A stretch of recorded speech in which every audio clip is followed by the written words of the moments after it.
Voilà 2 jours que les oppositions attendaient une réponse. Interrogé sur ses liens privilégiés avec le géant américain du VTC Uber, le chef de l'État a répondu sans détour, en reprenant une citation célèbre de Jacques Chirac. On introduit une espèce d'ambiance qui consisterait à dire que voir des chefs d'entreprise, en particulier étrangers, ce serait mal. Mais je l'assume à fond. Je conçois tout à fait qu'ils veuillent s'attaquer à ma pomme. Ça fait 5 ans et demi, je suis habitué. Très sincèrement, comme disait un de mes prédécesseurs, ça m'en touche une sans bouger l'autre. Emmanuel Macron a ensuite défendu son action, insistant sur les milliers d'emplois créés lorsqu'il était ministre de l'économie. J'ai aidé des entrepreneurs français, j'ai surtout aidé des jeunes à qui on n'offrait pas d'emploi, qui venaient de quartiers difficiles, qui n'avaient pas d'opportunité de job à en trouver pour la première fois de leur vie. À l'Assemblée, le camp présidentiel s'est également retrouvé chahuté lors des premières questions au gouvernement. Je suis dans le micro-vision. Madame Simonet, je vous parle.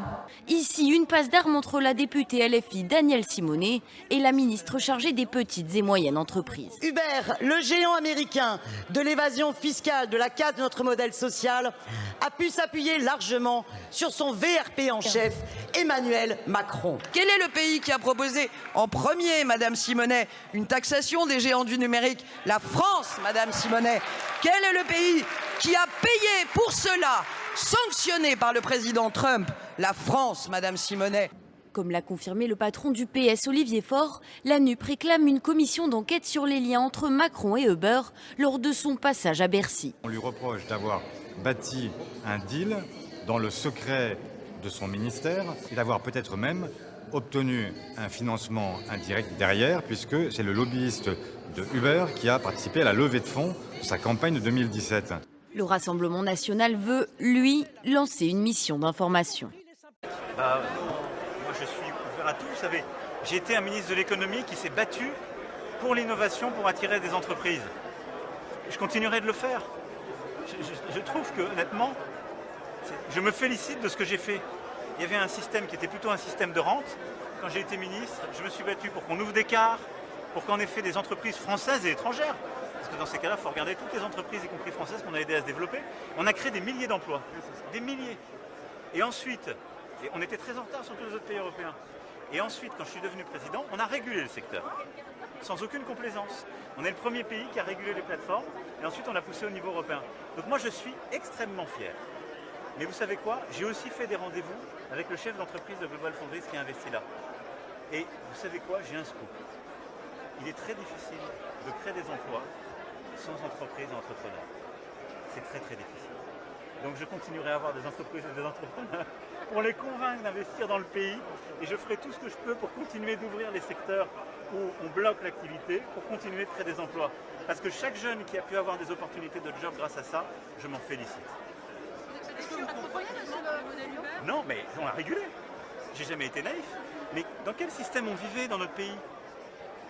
Le métier de taxi est un métier très dur. On a aidé les taxis comme pas possible pendant la crise. J'ai toujours respecté ce métier-là. Mais on avait un système qui était fermé administrativement. On ne donnait pas assez de licences. Ceux qui s'enrichissaient n'étaient pas nos taxis, mais des sociétés qui avaient un effet de rente. Et donc, mon rôle comme ministre, c'était de bousculer cet effet de rente pour pouvoir permettre, par de l'innovation d'usage, l'entrée de nouveaux acteurs, français comme étrangers, pour créer des emplois. Et après, beaucoup de gens créent des emplois. Ensuite, on a dit qu'il faut réguler ces créations d'emplois parce qu'il y a des gens qui exploitent et qui certes créent des emplois, mais ne payent pas suffisamment les gens. C'est ce qu'on évoquait. Eh bien, on a régulé les plateformes. Mais je ne serai jamais du côté de ceux qui préfèrent défendre la rente et qui disent « Non, moi je ne veux pas qu'on crée d'emplois parce que je m'en mets plus dans les poches ». C'est quand même ça ce qui se passait avant. Donc je suis très fier de ce que j'ai fait, du combat que j'ai mené, mais il faut le regarder jusqu'au bout ce combat.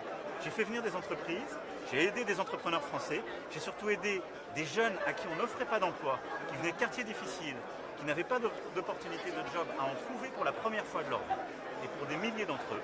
Et ensuite nous avons régulé ces emplois en fermant, en verrouillant, en régulant ces plateformes au niveau français et au niveau européen. Est-ce que Monsieur le Président, vous comprenez que les Français étaient... Non, mais non.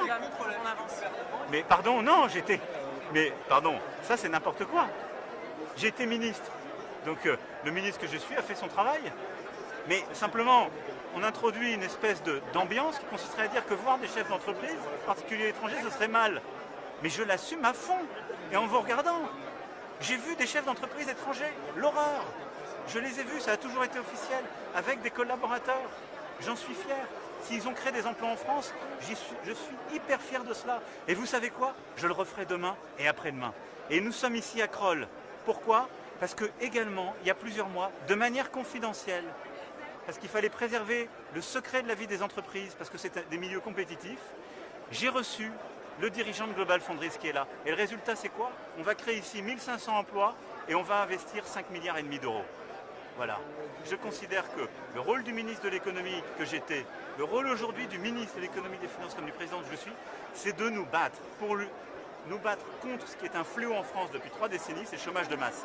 Et que tous ceux qui aiment le pays, je conçois tout à fait qu'ils veuillent s'attaquer à ma pomme, ça fait 5 ans et demi, je suis habitué.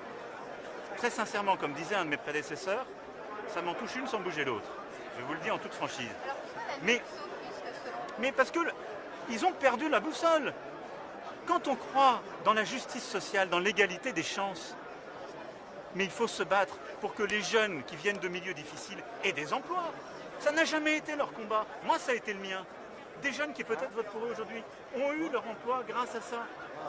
Si on ne se bat pas pour l'éducation, la formation, la création d'innovation et donc d'opportunités économiques, on continuera d'avoir le chômage qui est encore le nôtre et qui, même si on l'a baissé durant ces 5 années, est encore trop élevé. Qui est victime du chômage?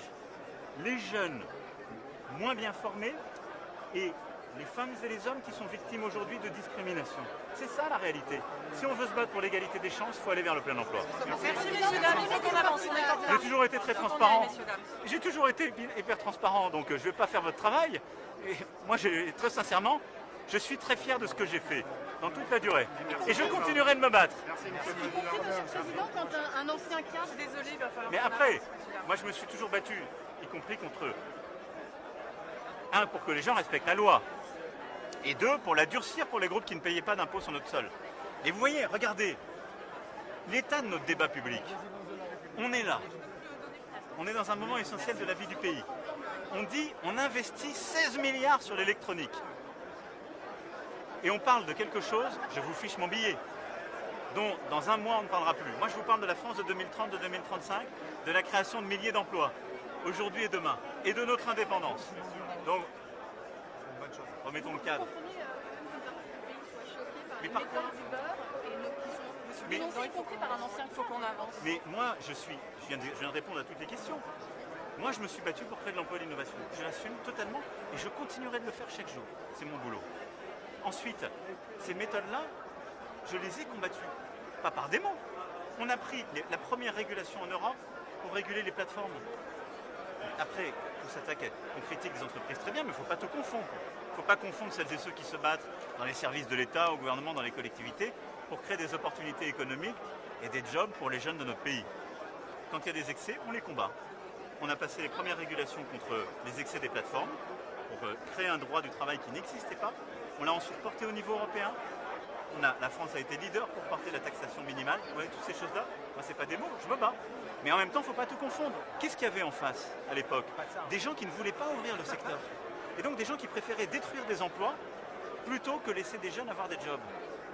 Moi, je n'ai jamais été du côté de la rente. Et je ne serai pas plus aujourd'hui et demain.